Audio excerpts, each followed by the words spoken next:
എന്നെ ഏറ്റവും ആകർഷിച്ചിട്ടുള്ളൊരു വാചകം പണത്തെപ്പറ്റി പറഞ്ഞിരിക്കുന്നത് കാൾ മാർക്സ് തന്നെയാണ്. അന്യവൽക്കരിക്കപ്പെട്ട മനുഷ്യശേഷിയാണ് പണം. Money is the human ability, alienated human ability. Money is the alienated human ability. ഇന്നത്തെ സമൂഹത്തിലെ എല്ലാ കാര്യങ്ങൾക്കും ഏറ്റവും പ്രധാനപ്പെട്ട കാരണം അത്. ഇത് മാർക്സ് ജനിക്കുന്നതിന് 700 വർഷം മുമ്പ്, ഇൻഡസ്ട്രിയൽ റവല്യൂഷൻ ഉണ്ടാകുന്നതിന് 700 വർഷം മുമ്പ് ദാസ് ക്യാപിറ്റലിൻ്റെ അന്തസത്ത ഒരു ബുദ്ധമത സന്യാസി 4 വരി കവിതയിൽ എഴുതി വച്ചിട്ടുണ്ട്. ഇക്കിയു എന്ന് പറയുന്ന ഒരു ബുദ്ധമത സന്യാസി 4 വരി കവിതയിൽ ഈ ദാസ് ക്യാപിറ്റലിൻ്റെ പൊരുൾ മുഴുവൻ പറഞ്ഞിട്ടുണ്ട്.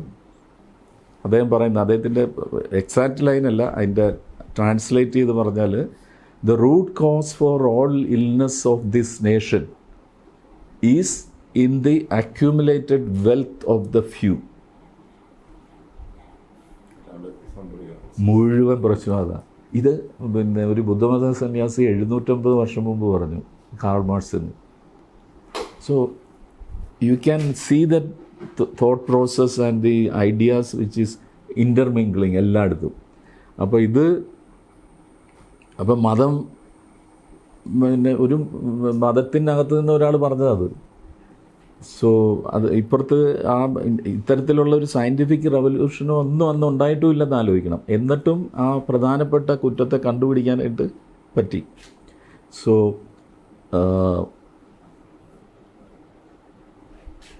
വിദ്യാഭ്യാസം തന്നെയാണ് ഒരു മറുമരുന്ന്. ചോദിച്ചു. ഈ സച്ചിദാനന്ദൻ ഇപ്പം ഇങ്ങനെ ഒരു സ്റ്റേറ്റ്മെന്റ് പറഞ്ഞിട്ട്, അതായത് ഒരു തുടർ ഭരണം കിട്ടാതിരിക്കുന്നതാണ് നല്ലത് റിയൽ ലെഫ്റ്റ്, അല്ലെങ്കിൽ എങ്ങനെ സന്നിചേട്ടനെ പോലെയുള്ളവരൊക്കെ, how do you see this transition? അല്ലെങ്കിൽ is it for the good or ഒരു transition was needed for the left to correct it? ഞാൻ ഒരു ഗവൺമെൻറ് ഉദ്യോഗസ്ഥനായിട്ട് ജോലി എടുക്കുന്നത് കൊണ്ട് ഇതിനൊരു കൃത്യമായ ഉത്തരം ഇപ്പോൾ എനിക്ക് പറയാൻ പറ്റുമെന്ന് തോന്നുന്നില്ല. I will frame it in A different വേ.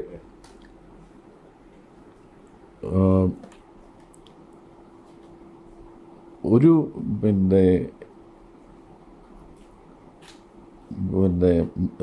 ഇതിൽ കേരള ജനത പരീക്ഷിച്ചുകൊണ്ട് ഇരുന്ന മാറി മാറി വരുന്ന ഒരു ഐക്യമുന്നണികളുടെ ഗവൺമെൻറ്, അതൊരു നല്ല ഇതായിരുന്നു എന്ന് തോന്നുന്നു. സോ ദർ ഇസ് എ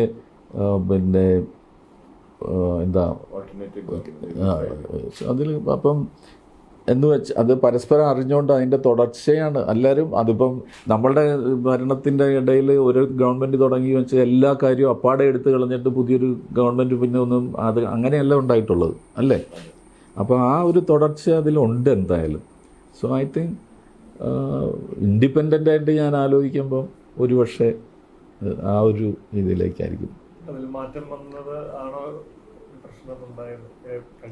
അധികാരം റിട്ടൈൻ ചെയ്തത് അല്ല, അതിനെപ്പറ്റി ഞാൻ അത്രത്തോളം ആഴത്തിൽ അതിനെക്കുറിച്ച് ആലോചിച്ചിട്ടില്ല. ഈ കേരള ഇൻസ്റ്റിറ്റ്യൂട്ടിൻ്റെ ഇനിയുള്ള ഒരു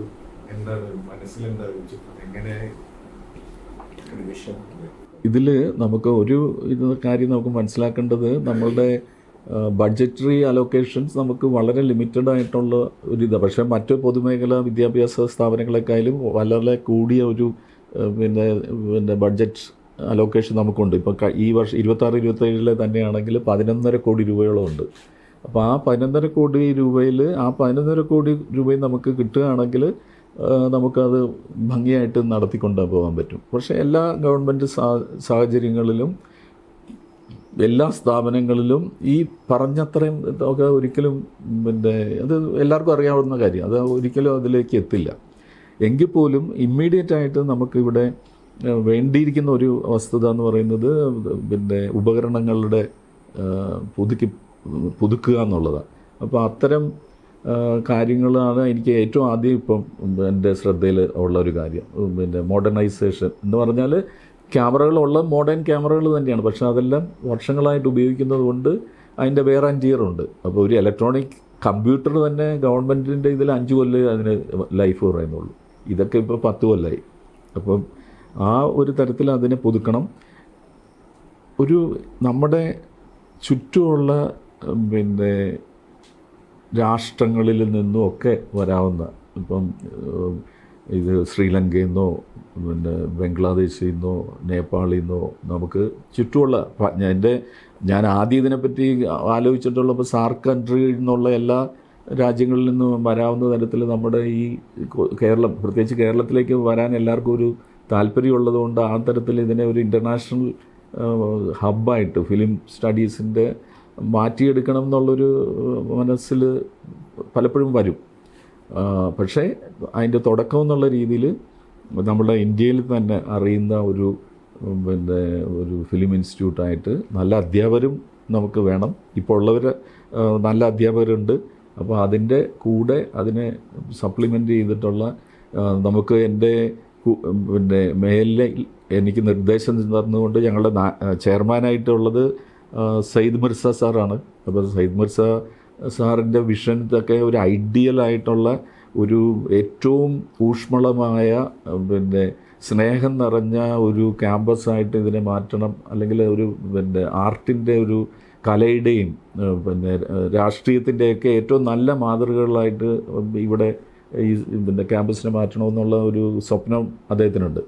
അപ്പോൾ ആ തരത്തിൽ അദ്ദേഹത്തിൻ്റെ ആ സ്വപ്നത്തിനൊപ്പം നടക്കാനാണ് എനിക്കും ഇഷ്ടം. അപ്പോൾ ആ ഒരു രീതിയിൽ വികസിപ്പിച്ചെടുക്കണം. അതിൻ്റെ ഒരുപാട് കടമ്പകൾ കടക്കാനുണ്ട്. ഏറ്റവും പ്രധാനപ്പെട്ടതിനെ പലപ്പോഴും പിന്നെ അൺസർട്ടനിറ്റീസ് ഉണ്ടായിരുന്നതുകൊണ്ട് ഒരു റെഗുലറൈസ് ആയിട്ടില്ല ഇപ്പോഴും. ഒരു നമ്മൾ ഒന്ന് ഓടിത്തുടങ്ങിയെന്ന് പറയാൻ പറ്റില്ല. ഇപ്പോഴും അതിൻ്റെ ട്രാക്കിൽ വന്നിട്ടില്ല. കണക്ട് ചെയ്തൊരു ചോദ്യമാണ് ഈ എനിക്ക് തോന്നുന്നു കേരള ഇൻസ്റ്റിറ്റ്യൂട്ടിലെ ഡയറക്ടർ സ്ഥാനം എന്ന് പറയുന്ന കഴിഞ്ഞ കുറച്ച് നാളായിട്ട് കുറച്ച് കോൺട്രവേഴ്സിയിൽ ഒരു മുൾക്കരിയിടം പോലെയാണ്. അപ്പോൾ ഇത്തരം ഇപ്പോൾ ഈ കഴിഞ്ഞ മാസങ്ങളിൽ പ്രവർത്തിച്ചപ്പോൾ എങ്ങനെയാണ് തോന്നുന്നത്? അത് ഞാൻ എൻ്റെ അടുത്ത് പറയുമ്പോഴത്തേനും പുറത്ത് നിൽക്കുന്നവരും ഉള്ളിലുള്ളവരും എൻ്റെ അക്കാഡമിക് പശ്ചാത്തലവും എന്ന് പറഞ്ഞാൽ അതിൻ്റെ ഞാനൊരു ഫിലിം ടീച്ചർ എന്നുള്ള രീതിയിലും പ്രൊഫഷണൽ പ്രാക്ടീഷണർ എന്നുള്ള രീതിയിലും അത് പിന്നെ പൊതുസമൂഹത്തിൻ്റെ മുമ്പിൽ തെളിയിക്കപ്പെട്ടിട്ടുള്ളതാണ്. പക്ഷേ ഒരു അഡ്മിനിസ്ട്രേറ്റർ എന്നുള്ള രീതിയിൽ എൻ്റെ തന്നെ ആദ്യ ചുവടുവയ്പ്പുകളാണ്. ഇതിന് മുന്നേ ഒരിക്കലും ഒരു 5-6 മാസം ഈ കസേരയിൽ ഇരുന്നിട്ടുള്ളൊരു ഇൻചാർജായിട്ട് ഇരുന്നിട്ടുള്ളത് കൊണ്ട് എന്തൊക്കെയാണ് അവിടെ വന്നേക്കാവുന്നുള്ളതിനെപ്പറ്റി എനിക്ക് മുന്നേ ഒരു ധാരണയുണ്ട്. അപ്പം ആ മുൻധാരണയോട് കൂടി തന്നെയാണ് ഞാൻ വന്നിരിക്കുന്നത്. പക്ഷേ ഈ പിന്നെ വളരെ വ്യത്യസ്തമായിട്ടുള്ള രാഷ്ട്രീയ പശ്ചാത്തലവും ഐഡിയോളജിക്കൽ പിന്നെ പശ്ചാത്തലവുമുള്ള കുട്ടികൾ അവിടെയുണ്ട്. അപ്പം ഡിഫറൻ്റ് ആയിട്ടുള്ള അവരുടെ ഇടയിൽ നിന്ന് ഏറ്റവും പിന്നെ ഈ പിന്നെ ഒരു ബാലൻസ് ചെയ്തിട്ട് അതിൻ്റെ ഒരു പീസ്ഫുൾ നേച്ചറിന് ഒട്ടും തടസ്സം വരാതെ ആ സ്ഥാപനത്തെ കൊണ്ടുപോകണമെന്നുള്ളതാണ് എൻ്റെ ഏറ്റവും എപ്പോഴത്തെയും ആഗ്രഹം. അപ്പോൾ അതിൽ ഈ ഇന്നത്തെ സമൂഹത്തിൻ്റെ ഇടയിലുള്ള സംഘർഷങ്ങൾ തന്നെ അവിടെയും പ്രതിഫലിക്കും. അപ്പോൾ അത് നമുക്ക് ഒഴിവാക്കാൻ പറ്റില്ല. അങ്ങനെ ആ സംഘർഷങ്ങൾ ഉണ്ടായാൽ തന്നെ അതിനെ പിന്നെ വളരെ പിന്നെ എന്താ പറയുക സമാധാനത്തോടു കൂടി സോൾവ് ചെയ്യാനായിട്ട് ശ്രമിക്കുക എന്നുള്ളതാണ് എൻ്റെ ഒരു ഇത്. അപ്പം നമ്മുടെ അഡ്മിനിസ്ട്രേഷനിലുള്ളവർ തന്നെ എന്നോട് ചോദിക്കുന്നുണ്ട്, മുന്നേ ആ കസേരയിലിരുന്ന് മുൾക്കിരീടം ചുമന്നിട്ടുള്ളവർ എന്നോട് ചോദിച്ചിട്ടുണ്ട്, സണ്ണി എങ്ങനെയാണ് അവിടെ ചിരിച്ചുകൊണ്ടിരിക്കണമെന്ന്. ഞാൻ പറഞ്ഞ് നമുക്ക് ഹോപ്പുകളുണ്ട്, പക്ഷേ ഇത് ഇവിടെ വന്ന് എന്തെങ്കിലും ചെയ്ത് സാധിച്ചെടുക്കാമെന്നോ അല്ലെ ഞാനിത് ചെയ്യുന്നെന്നുള്ള യാതൊരു മുൻധാരണ എനിക്കില്ല.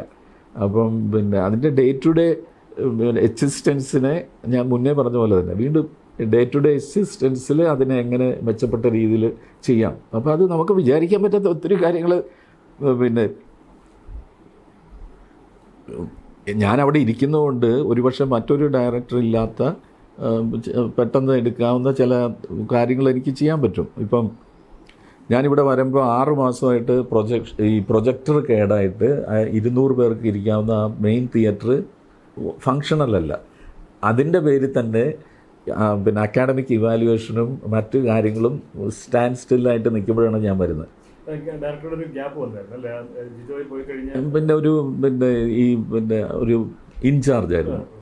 അപ്പം പിന്നെ അത് ആർക്കും സോൾവ് ചെയ്യാതെ കിടക്കുക അവിടെ എന്ന് പറഞ്ഞാൽ ക്യൂബ് സിനിമ അല്ല പ്രൊജക്ടർ കമ്പനിയുടെ ബെൽജിയത്തിൽ നിന്നുള്ള ഒരു ഫാക്ടറിയിൽ നിന്ന് ഒരു കോമ്പണൻ്റ് ഇവിടെ വന്നാലേ നമുക്കത് ശരിയാക്കാൻ പറ്റുള്ളൂ. അപ്പോൾ അത് 8 ലക്ഷം രൂപ വില വരുന്നതാണ്.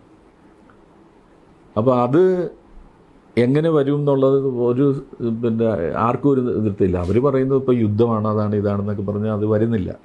അപ്പം ഞാൻ എൻ്റെ മനസ്സിൽ ഈ ക്യൂബ് കമ്പനിയുമായിട്ട് ബന്ധപ്പെട്ടിട്ടുള്ള എൻ്റെ ഏറ്റവും അടുത്ത തമിഴ് സിനിമയിലെ ഏറ്റവും സുഹൃത്തു കൂടിയായിട്ടുള്ള ഒരു വലിയ ക്യാമറമാൻ, ഞാൻ ഉടനെ ആ മീറ്റിങ്ങിൽ നിന്ന് തന്നെ വിളിച്ചിട്ട് പറഞ്ഞ് എനിക്കിത് ശരിയാക്കി തരണം.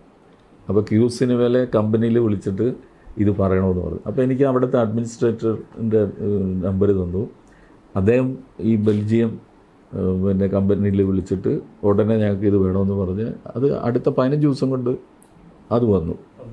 അപ്പോൾ അത് ഫങ്ഷൻ ചെയ്തു തുടങ്ങി. അപ്പോൾ അതവിടെ വേറെ ആരിരുന്നാലും അത് സംഭവിക്കില്ല. അതേപോലെ തന്നെ ഇപ്പം മിനിങ്ങാന്ന് DI സ്റ്റുഡിയോയിൽ കഴിഞ്ഞ ആഴ്ചയിൽ അതിൻ്റെ ബ്രേക്ക് ഔട്ട് ബോക്സ് ഇതിൽ ഡാവിഞ്ചി റിസോൾവ് അതിൻ്റെ സോഫ്റ്റ്വെയറിൻ്റെ പ്രൊജക്ടറുമായിട്ട് കണക്ട് ചെയ്യുന്നൊരിതും കേടായിപ്പോയി. 10 കൊല്ലം മുമ്പുള്ള ഒരു മോഡലാണ് അത്. ഇപ്പോൾ ഇല്ല, അത് കിട്ടില്ല. മേടിക്കണേ 1.5 ലക്ഷം വേണം. ഇപ്പോൾ ഈ മാർച്ച് എൻഡും ഇതൊക്കെ ആയതുകൊണ്ട് 1.5 ലക്ഷം രൂപ ഇല്ല അവിടെ. അപ്പം എന്തു ചെയ്യും? അത് എല്ലാവരെയും ഞാൻ ഇവിടെയുള്ള എല്ലാ കളറിസ്റ്റുകളെയും വിളിച്ച് എവിടെയെങ്കിലും ഇതിൻ്റെ ഒരു ആരെങ്കിലും ബാക്കപ്പായിട്ടോ പണ്ടത്തത് മാറ്റിയപ്പം അത് വെച്ചിട്ടുണ്ടെങ്കിൽ അതുപോലെ ഒരെണ്ണം സംഘടിപ്പിച്ച് തരണമെന്ന് പറഞ്ഞപ്പോഴത്തേന് ഭാഗ്യത്തിന് ഒരിടത്ത് കിട്ടി. അപ്പോൾ അത് ഇന്നലെ കൊണ്ടുവച്ചിട്ടുണ്ട്. അപ്പോൾ അത് കണക്ട് ചെയ്യണമെങ്കിൽ ഒരു കൺവേർട്ടർ തണ്ടർബോൾട്ട് 3 തണ്ടർബോൾട്ട് 2 വരെയുള്ള ഒരു കണക്ടർ വേണം. അത് ആപ്പിളിൽ നിന്ന് നേരിട്ട് മേടിക്കണം. അപ്പം നമ്മുടെ ടെൻഡർ വഴിയൊക്കെ പോയി കഴിഞ്ഞാൽ പെട്ടെന്ന് കിട്ടില്ല. ഞാൻ പറഞ്ഞ ഒരു കാര്യം ചെയ്യാം, ഞാൻ എൻ്റെ സ്വന്തം പൈസ കൊടുത്ത് ഇത് മേടിക്കാം, അത് കഴിഞ്ഞിട്ട് ഞാൻ റീഇംബേഴ്സ്മെൻറ്റ് മേടിച്ചോളാം, അത്യാവശ്യത്തിന് ചെയ്തതാണെന്ന് പറഞ്ഞ് 5000 രൂപയെ താഴെയുള്ളൂ. അപ്പോൾ അങ്ങനെ മേടിച്ചു. അതും വന്നു ഇന്നലെ. അപ്പോൾ ഇപ്പം വർക്ക് തുടങ്ങി ഗ്രേഡിങ് ഡോക്യുമെൻ്ററി ഫിലിംസിന്. അല്ലെങ്കിൽ അതിൻ്റെ ഇവാലുവേഷൻ നടക്കില്ല. അത് നോർമൽ വഴിക്ക് നമ്മൾ ഇത് ചെയ്തിട്ട് അതിൻ്റെ ഇത് കിട്ടുമോ എന്നൊക്കെ പറഞ്ഞ് പോയി കഴിഞ്ഞാൽ 2 മാസം മാറും. അപ്പോഴത്തേനും അത് സ്റ്റക്കായി അവരുടെ എല്ലാ അക്കാഡമിക് ഇതും മാറും. അപ്പോൾ അങ്ങനത്തെ കൊച്ചു കൊച്ചു കാര്യങ്ങൾ എനിക്ക് സ്പീഡപ്പ് ചെയ്യാൻ പറ്റുന്നുണ്ട് എൻ്റെ ഈ ഫിലിം ബാക്ക്ഗ്രൗണ്ട് ഉള്ളതുകൊണ്ട്. So that reflects in a better സ്റ്റുഡൻസിനും അത് സാറ് വന്നിട്ട് ഇതെന്തെങ്കിലുമൊക്കെ ചെയ്യുന്നുണ്ടല്ലോ എന്നുള്ളൊരു പ്രതീതി എൻ്റെ ഒരു ഇത് കൊണ്ടല്ല, പക്ഷേ ഇത് ചെയ്യുന്നു. അപ്പോൾ അതുപോലെ കൊച്ചു കൊച്ചു കാര്യങ്ങൾ ഞാൻ എടുക്കാവുന്ന ഡിസിഷൻസ് അവരോട് കൂട്ടായി ആലോചിച്ചിട്ട് അത് ചെയ്തുകൊണ്ടിരിക്കുക.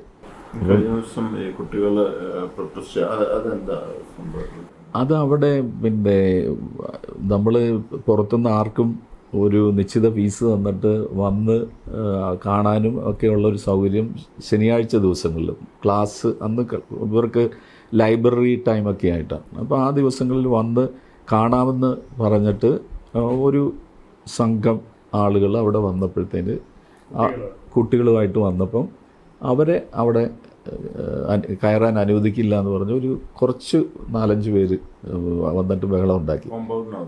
കോമ്പൗണ്ടിൻ്റെ അകത്തും ക്ലാസ്സിനകത്തും അല്ലല്ല മെയിൻ CRT എന്ന് പറയും. ഇത് ക്ലാസ് എടുക്കണത് ഞാൻ തന്നെയാണ്. വന്നവർക്ക് ക്ലാസ് എടുക്കാൻ തുടങ്ങി. അപ്പോൾ ആ സമയത്താണ് ഈ കുട്ടികൾ വന്നിട്ട് സാറൊന്ന് പുറത്തേക്ക് വരണമെന്ന് പറഞ്ഞ് ഞാൻ ചെന്നിട്ട് പറഞ്ഞു ഞങ്ങൾക്ക് ഇതിൽ എതിർപ്പുണ്ടെന്ന് പറഞ്ഞു. ഞാൻ പറഞ്ഞു ഇത് ക്ലാസ് കഴിഞ്ഞിട്ട് സംസാരിക്കാം എന്ന് പറഞ്ഞ് ഞാൻ അകത്തോട്ട് പോയി. അപ്പോൾ അവർ പിന്നെ അകത്തോട്ട് വന്നിട്ട് കുട്ടികളെ അഭിസംബോധന ചെയ്ത് ഇതിങ്ങനെ ആണ് എന്നൊക്കെ പറഞ്ഞപ്പോൾ നിങ്ങൾ പോകൂ, തിരിച്ച് ഇത് വന്ന് വീണ്ടും സംസാരിക്കാമെന്ന് പറഞ്ഞു. പക്ഷേ അതിനെ അവർ കൂട്ടാക്കിയില്ല. ഞാനും പൂനെ ഫിലിം ഇൻസ്റ്റിറ്റ്യൂട്ടിൽ വിദ്യാർത്ഥി യൂണിയൻ പ്രവർത്തനത്തിൽ ഞാൻ ട്രഷററായിരുന്നു അവിടെ. അപ്പോൾ അവിടുത്തെ സമരത്തിൽ ഞാനും ഇൻവോൾവ് ആയിട്ടുണ്ട്. അപ്പോൾ ഇതുപോലെ പല പണി ഞാനും ചെയ്തിട്ടുള്ള ആളാണ്. അതുകൊണ്ട് എനിക്കത് അവർ വന്ന് പറഞ്ഞതിനകത്ത് യാതൊരു പിന്നെ അതിശയമോ അതിൻ്റെ അകത്ത് പിന്നെ ഒരു വിദ്യാർത്ഥി രാഷ്ട്രീയത്തിൻ്റെ ഭാഗമായിട്ട് അത് ചെയ്യേണ്ട അവർ ചെയ്തത് അവരുടെ കാഴ്ചപ്പാട് കറക്റ്റാണ്. ഒരർത്ഥത്തിൽ വളരെ എന്താ പറയണ്ടേ ബാലിശമായി പോയിട്ടുള്ള ഒരു ഇവൻ്റാണത്. നിർഭാഗ്യകരമാണ്. ഞാൻ അവിടെ വെച്ച് തന്നെ അവരോട് അവരെ കൊണ്ടുവന്ന മാതാപിതാക്കളോടും കുട്ടികളോടും മാപ്പ് പറഞ്ഞു, ഖേദം പ്രകടിപ്പിക്കുകയല്ല. I apologise to them. അപ്പോൾ അത് പറഞ്ഞിട്ട് അവർ പോയി. ഇനിയിപ്പം വീണ്ടും പിന്നെ എല്ലാവരും അതിൻ്റെ തെറ്റ് മനസ്സിലാക്കി. കുട്ടികളും പത്രക്കുറിപ്പിലൂടെ അവരോട് മാപ്പ് പറഞ്ഞിരുന്നു. ഇനി ആ കുട്ടികൾക്ക് അടുത്തൊരു ദിവസം തന്നെ സൗകര്യപ്രദമായിട്ടുള്ള രീതിയിൽ ആ ക്ലാസ് കണ്ടക്ട് ചെയ്യും. രണ്ട് കൂട്ടരുടെയും ഇൻസ്റ്റിറ്റ്യൂട്ടിൻ്റെയൊക്കെ ഇതിൽ പിന്നെ പ്രോസസ്സ് ലീഗലായിട്ടുള്ള പ്രോസസ്സൊക്കെ ഓൾറെഡി നടന്നുകൊണ്ടിരിക്കുക. അതിൻ്റെ എൻക്വയറി വെച്ചിട്ടുണ്ട്, അതിൻ്റെ അന്വേഷണവും നടക്കുന്നുണ്ട്. ഒരു കുട്ടി അതിൻ്റെ പിന്നെ എൻ്റെ അടുത്ത് വന്ന് ഇതിനെ ലീഡ് ചെയ്ത ആൾ നേരിൽ വന്ന് കണ്ട ആളെ അപ്പോൾ തന്നെ അന്ന് വൈകുന്നേരം തന്നെ സസ്പെൻഡ് ചെയ്തു. അല്ല, he was the only one who was പിന്നെ ഷൗട്ടിങ്, അല്ലെങ്കിൽ ഈ പറയുന്നതിൽ കൂടുതലായിട്ട് ചെയ്തിട്ടുള്ള. സോ അത് എൻ്റെ മുന്നിൽ വന്ന് മാറാൻ പറഞ്ഞിട്ട് മാറാതെ ഇരുന്നതിനെ ലീഡ് ചെയ്ത ആൾ. അതെ. ഇത്തരം സംഭവങ്ങൾ ഇനി ഉണ്ടാകാതിരിക്കാൻ അങ്ങനെ എന്തെങ്കിലും നടപടികൾ? അതിനുള്ള നടപടിയാണ് ഈ സസ്പെൻഷനും അതിൻ്റെ പിന്നെ എന്താ കൗൺസിലിനെ അവരുടെ മരവിപ്പിച്ചിരിക്കുകയാണ് അവരുടെ പ്രവർത്തനങ്ങൾ. അപ്പോൾ അതെല്ലാം ഈ മുന്നോട്ട് ഒരു പിന്നെ നല്ല അറ്റ്മോസ്ഫിയർ ഉണ്ടാക്കിയെടുക്കാൻ സഹായിക്കുമെന്ന് എൻ്റെ വിശ്വാസം.